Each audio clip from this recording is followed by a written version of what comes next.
Anyone can have a mentally handicapped child, even the most eminent professor.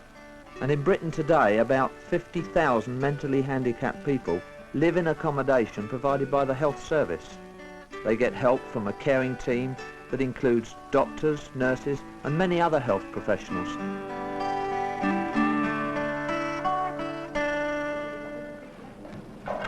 Because they're physically handicapped, because they don't appear to respond, people think you can do nothing with them. Whereas in fact, you can probably do more with this type of child than on some of the other wards, but they appear to be much brighter. It's a matter of getting the child to accept you, not you accept the child. If they accept you and respond to you, you are 50% along the way. You're getting there. Can you get some on the green? Good boy, Michael. This is Timmy Anderson. Timmy likes books, likes to read. He likes to be read too, but he doesn't turn the pages himself unless you really encourage him to. Go on, Timmy. Right over. Go on. You want to turn over? Come on. Oh, look, Timmy. Come on, Paul. Come on, Paul. You're doing well. Keep your feet in there now. Keep your feet in there, Paul.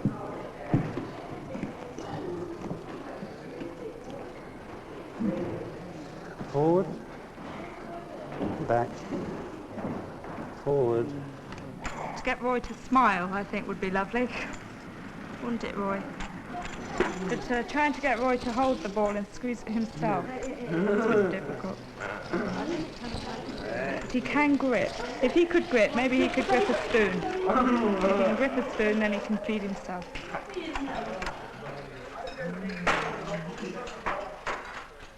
This hospital has been George's home since he was 5 years old. He's now 37. He has a sister who calls to see him every 2 or 3 months. He's quite defiant at times, but he can manage to wash and dress himself now. There is evidence that public attitudes are changing and very much more sympathetic to the integration of handicapped members in society. I mean, in the 1930s, of course, the idea was that they should be all put away in large institutions in isolated parts of the country. And that's one of the problems. We still have the legacy of that era.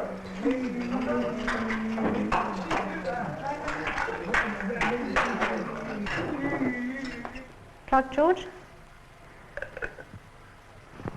Good boy. Cold water? Hot water?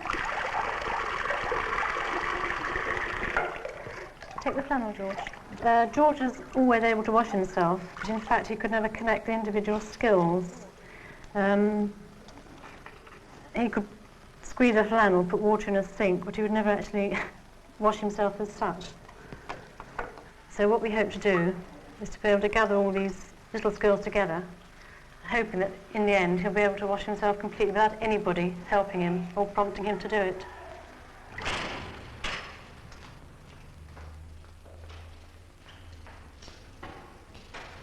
The advantages of the Child Development Centre are that it enables us to look very carefully at very young children with possible handicaps, and therefore to ensure that all the facilities required for helping the children and bringing them up to their best potential are made available at an early stage.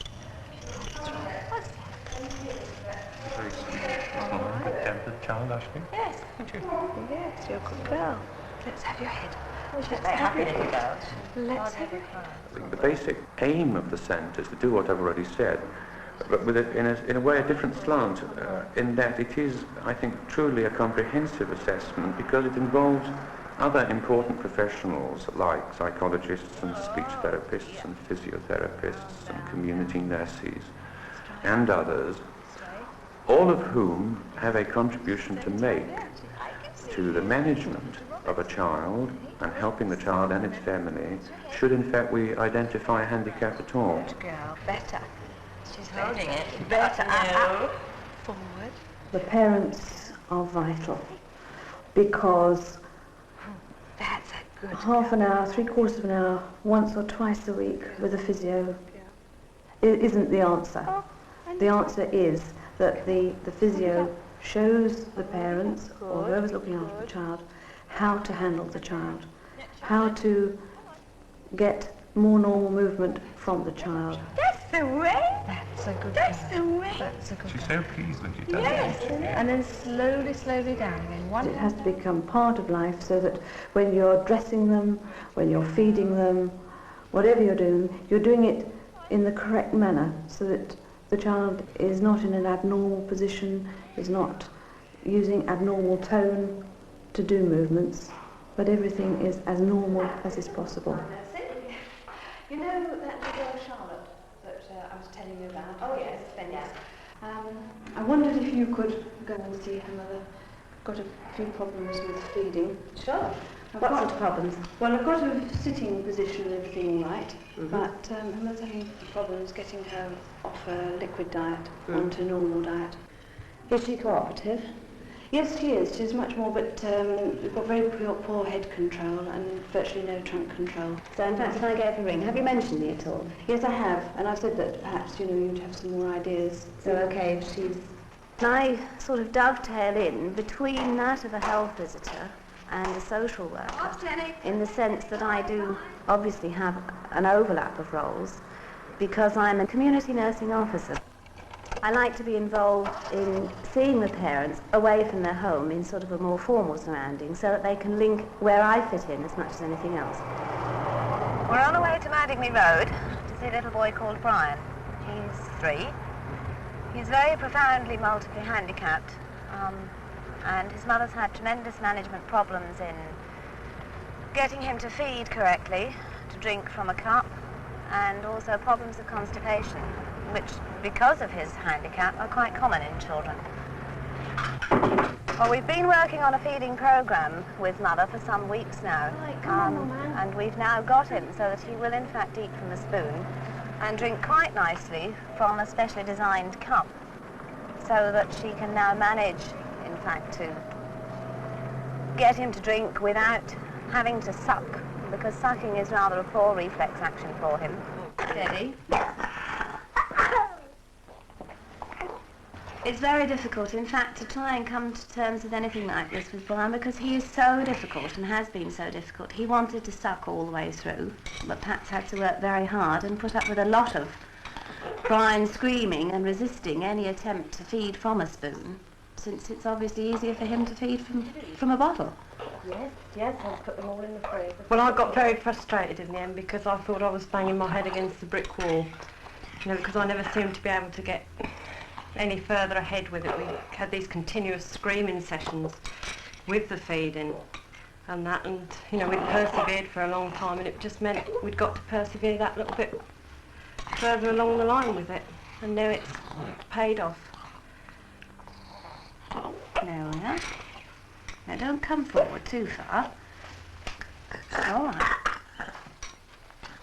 Oh. Good chap. Wipe my own mouth. Yeah. When children are difficult, particularly like Brian, who screams and cries all night, Mum can't just shut the door and say that's it. So she has to get this feeling out of her system. She needs to know if she's doing right. She needs a bolt hold. She needs somebody who's going to come along and say, look, okay, all right, we'll help you out. Don't panic, don't worry. Because she's there with it the majority of the time, because nobody will take it away from her. She feels guilty because it's her child, it's something she's produced, it's something that she's got to come to terms with, and she's got to get other people to accept it, and other people's comprehension of the problems is almost nil. There comes a time when obviously residential care has to be considered. Say when parents are becoming frail and old, but the trend now, unfortunately, is that even then, that such people should be contained in the community, if you like, in substitute home situations for as long as possible. And then, of course, there is the percentage of handicapped people who are really very severely handicapped indeed and are totally dependent on care staff in all of their needs. And at the present time, such people are still admitted to so-called hospital service.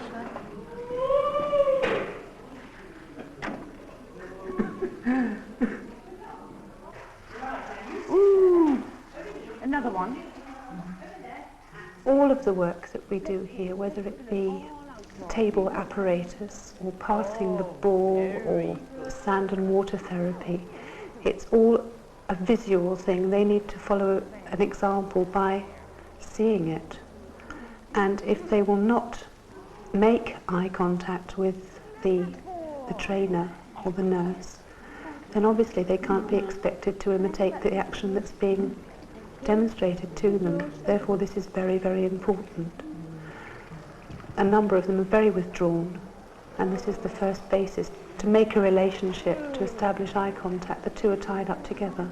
If you can make a relationship with the resident, then they will make eye contact, and they will want, as a result of the relationship, they will want to please you by copying, hopefully, copying what you're demonstrating to them. You do it this time. You do it this time. Yes, and I have two. These are my eyes, and I see you. This is my chin that moves to talk, and I use my legs to take a walk.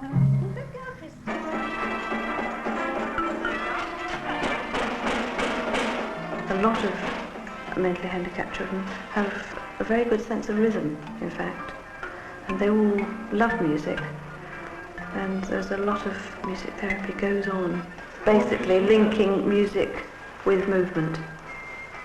Either them moving themselves or somebody helping them to move. Can you sing this one, Susan? Can you? He's gone. He's gone outside. They are happy. Lots of people think they're not, but they are, in their own way. They don't know any other kind of life, so they're happy and content the way they are.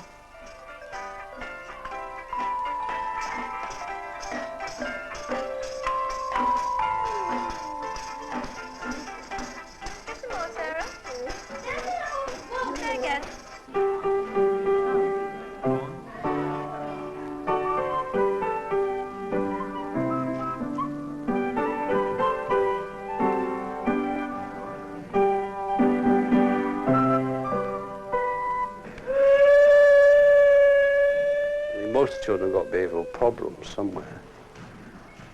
We seek them out and we try to, to fight that. I mean, sort of help them to get over it. If you haven't had a smile out of them all week, and then suddenly somebody smiles, it makes you happy just to think that they have. Yeah. But wait a minute. You've got to catch up with the money first. Physical handicaps can be minimised with the help of the physiotherapist. Speech handicaps can be minimised with the help of the speech therapist. And educational games, psychologists will come in on this angle. The school should come in on this angle. And together, as a group, get together and build up a programme for each child. And everyone chipping in, and you'll find the child will progress tremendously. Put them on the table. Here's the fork.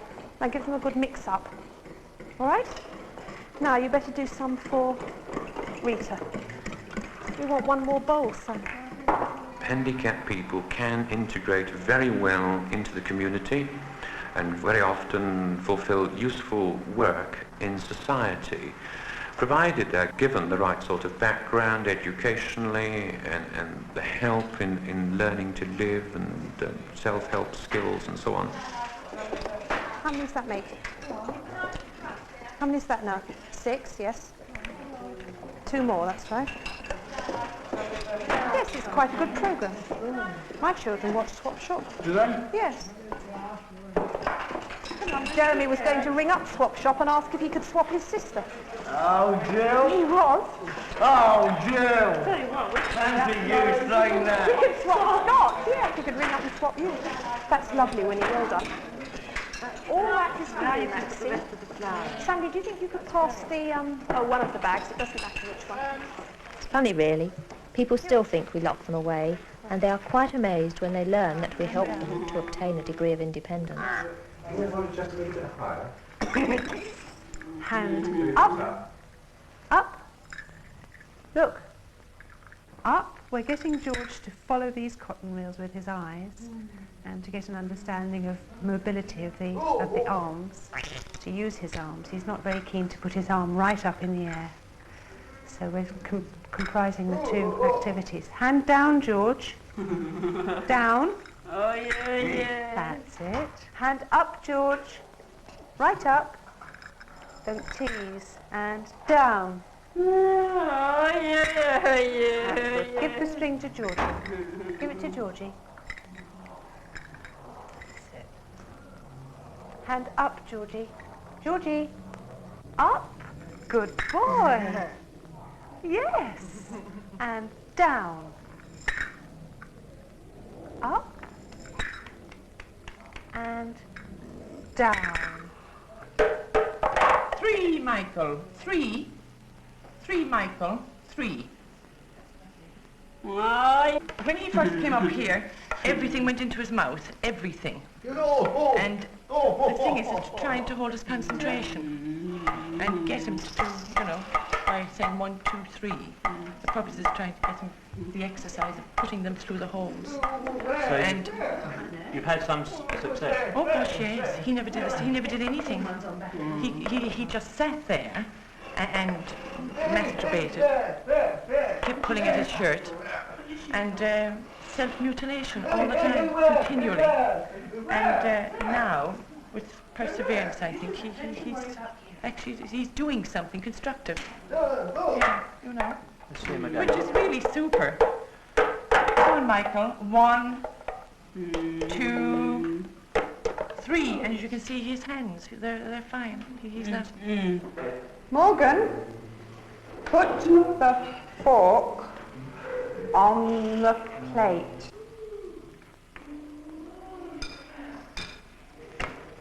Good. Thank you. There you are. Put orange in the cup. Good.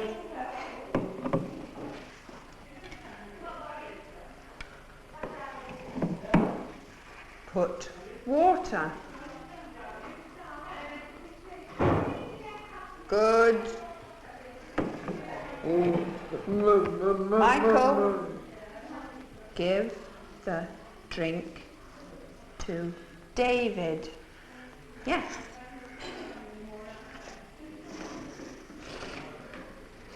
Good. Thank you.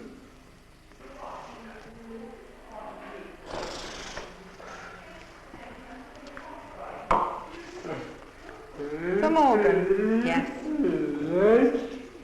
Put orange in the cup.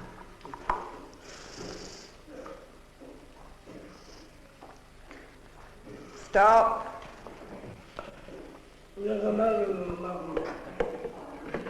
Now water. Good. That's it. Give the drink to Morgan. Morgan? What do you say? Right, thank you. Drink for Michael. Good.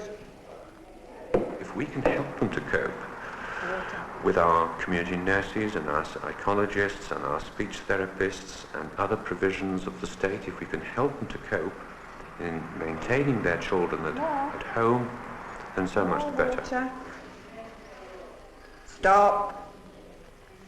Good. The team is important because each person has a specific skill that's necessary in the care of that child, whether it's physio or whether it's the health visitor for the whole family, as part as we are sort of specialists for an individual child. She is there for the whole family. Well, in fact, as the health visitor, I get contact with all babies on the 11th day after they've been born. Our responsibility is to take them on at that point. And so, in fact, every baby crosses my path Now, the problem with being a health visitor is that one has a general nursing training, midwifery training, but in terms of specialist babies and their special problems, such as a Down syndrome baby, the one that I in fact referred to Jenny was the first one I'd ever had contact with, so I had no skills and previous knowledge to fall back on. I need the relationship that I have with Annette because she may pick up something that I might miss, and the same as I need to relate to her what I'm doing, so she can continue that moral support to the family when she's visiting. I think got quite a special relationship with a particular family we share, and it was quite important to the mother particularly that I carried on at the level of counselling and supporting, and also of course I do have quite wide-ranging knowledge of skills about small children, and that one's general knowledge is important in relating to the handicapped child, and I would communicate with Jenny and we'd say the same things. This was terribly important. The mothers need that security of knowing that all the professionals are saying the same things. Rachel's 5. She's quite a profoundly handicapped child. Mentally, physically, she's quite normal. She's a lovely looking little girl. But she has severe behaviour disorder. Some of it's linked to her language difficulties. Her ability and comprehension is very good. But language, she can't communicate properly. And so we're working on a programme of trying to get her to recognise speech as an important part of development. When you see children like Rachel who scream and throw temper tantrums, it's fine to cope with them in hospital or in schools, but actually trying to cope at home when you've got the washing to do and there's someone at the door and the other children are wanting attention, and Rachel seizes that moment to be the most difficult, or when you have in fact got visitors who just have no comprehension of what mental handicap can be, that's what's most difficult to cope with at home. Jenny, when I was to see you, have you been a good girl? Have you been a good girl? Oh, yes. Yes. She goes too often, Jenny. And I'm never going to get her dry that way, the way she's going. You give her one drink and she's going about 3 or 4 times, just on that one drink. Still the same? Frequency? Yeah. Right, well I think she had a urine test when she was with us for a period of short-term care, so I think the best thing we can do now is the toilet training programme that we gave you, where that describes on it the observation chart. Okay? I want you to keep that for me for 3 days. Do this for about 3 days so we get some idea of what pattern is emerging, and then make an appointment to see Dr. Wallace. Explain the problem to him. I, in the meantime, will write a report and send it off so that he knows, in fact, what's going on. Swing? Yeah. Presently we go on the swing. I've got something for you here. Come and have a look here. Of course, Jenny. Come and have a look. Look.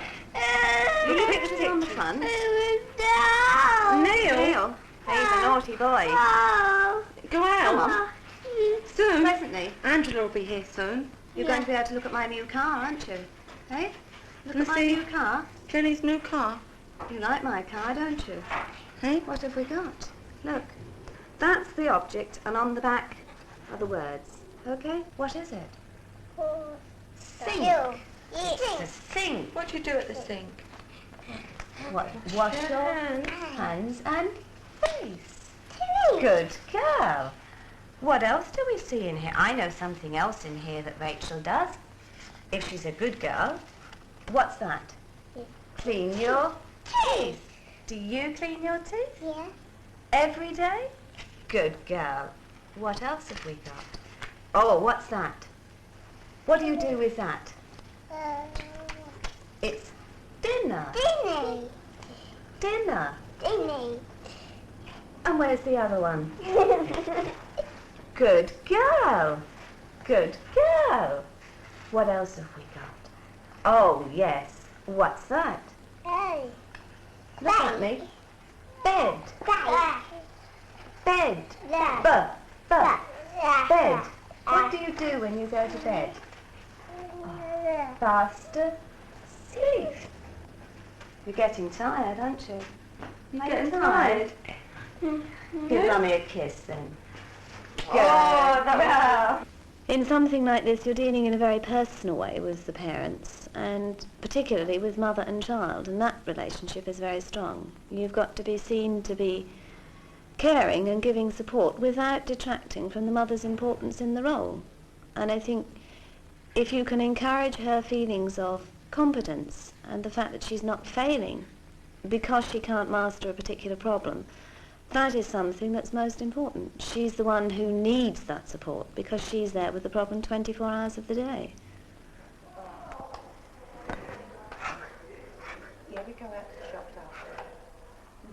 There is hope for improvement and for minimising the handicap, but there is no cure for brain damage which has already been sustained.